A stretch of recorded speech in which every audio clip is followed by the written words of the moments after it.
So we are group 4. My name is Trevor. I'm Brian. Casey. I'm Garrett. I'm Ben. Jacob. So our group is tasked with taking the clay from the delivery site and getting it into the machine. So today we are going to propose several thoughts and have pros and cons for each idea.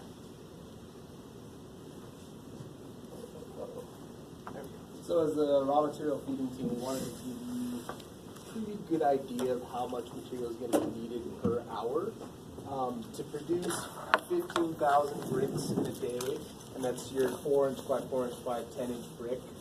And we're going to assume about a 10-hour workday. That's going to be about 52 cubic yards of dirt for the day. And every hour is going to be about 5.2 cubic yards of dirt. So this is a pretty good representation of that. This is 5.2 yards of dirt compared to about a 6-foot tall person. And this is what's going to be needed every hour to meet that production rate. 5.2 yards every day? I mean every hour? Every hour. Oh, okay. Okay, so first, our number one option would obviously be a backhoe.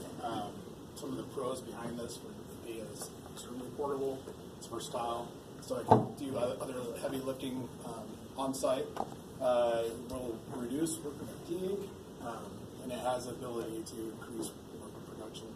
The cons are that obviously it can break down, they will require routine maintenance, and also the initial cost will be a problem. But it's a great way to feed the raw material directly into the hopper. Okay, the second option we came up with was just grabbing a couple shovels and actually throwing it into the hopper. The pros of this is that there won't be any maintenance other than replacing like the occasional broken shovel. Obviously easily portable. It allows for more employment opportunities. Obviously the cons are it's a lot of work. It depends on how high the hopper actually is. I mean, if it's like way up here, you know, shoveling the dirt's not going to be feasible. We just don't know exactly yet how high it's going to end up at this point. It'll meet the production rate if we have enough people shoveling the dirt. And because it is so labor intensive, we would propose that people would take shifts. So not the same like 5 or 6 people would be shoveling dirt every day. You would shift. So, you know, somebody would be operating the machine, and then you could switch out. So not everybody's, you know, shoveling dirt for 8 hours a day. And it's obviously a good backup in case any of our other options were to break down in the middle of it and we still needed to produce bricks for the day. It would be very good to have shovels on site as a backup plan. Also, for the shoveling, if you shovel 5 pounds of clay every shovel, that's about a shovel load every 1.2 seconds. So that's pretty feasible with about 4 people. All right, so the next option is some sort of mechanical gate device that forces the clay into the hopper. So the biggest issue with this is, well, the nice thing is you don't have to have a backhoe when the clay is delivered. The issue, though, is that you have to deliver it directly into our design system. So this is just a rough model. Like you dump the clay into this piece here, and so this gate can flip up and down so the truck can get really close. And then this gate will push all of the clay directly into the hopper through the funnel. The issue with this is it's fairly large because the dump truck is not small. So the whole load of the dump truck would have to go straight in there. So you have to create a loading dock so that this is high enough wherever the hopper is. This has to be up on support so that this can be fed directly into the hopper. So the fourth option would be a conveyor. The pros of this would be you'd have the ability for an increased production. The cons are you still have to find a way to load the hopper, whether that be shovels, backhoe, some sort of loading dock. And it's another machine, so if it breaks down, your clay machine will be out of order. Any questions for us, Dwayne? Yeah, I mean, I like this thinking. This is good. This is a part of the process that I hadn't spent a lot of time on thinking about. Seeing how much play is needed every hour. That's a big deal. That's good. 5.2 yards. There's obviously a backhoe could do that. Sure. But yeah, what if that's not the backhoe is maybe $20,000 to $40,000? We don't know. Sure. So you can buy a piece of garbage for $5,000, right? So I think this is real insightful. We could, so paging through on your presentation, slide number 5.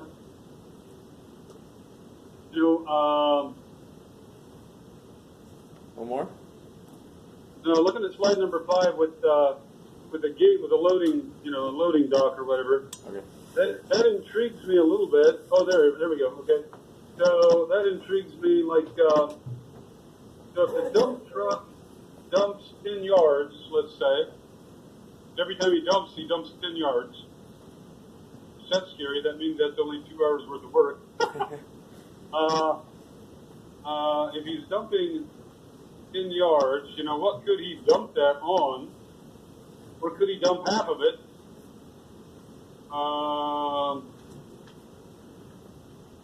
That's another interesting idea is at this dumping rate,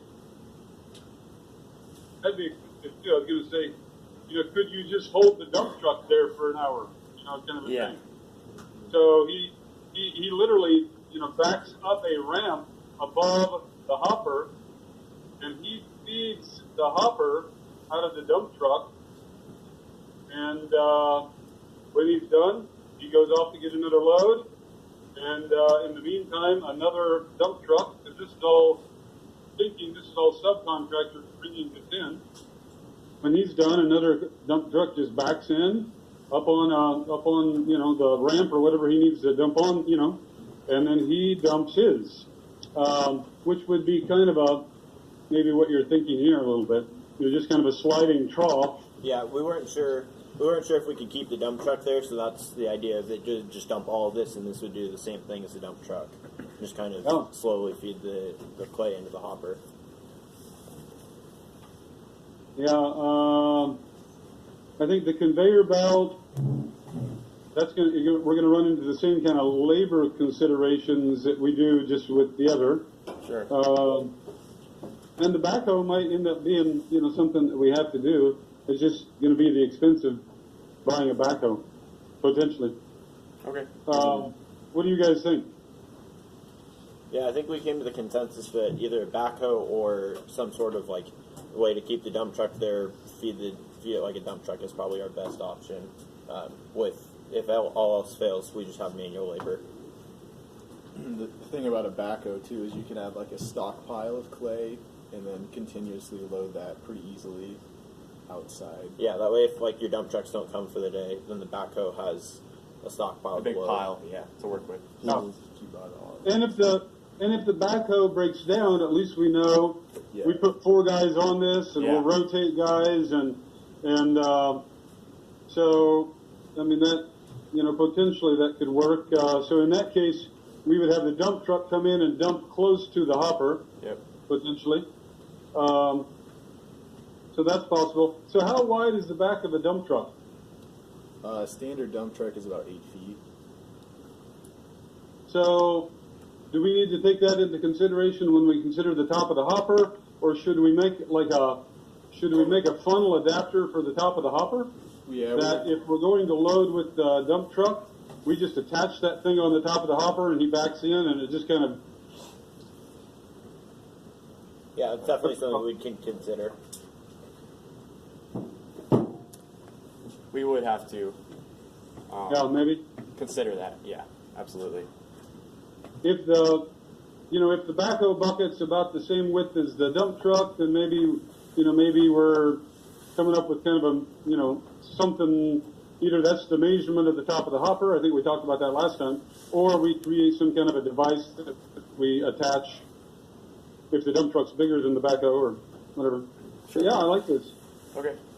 Good Thank option. you very much. Yeah. Okay. Thank you. Thank you.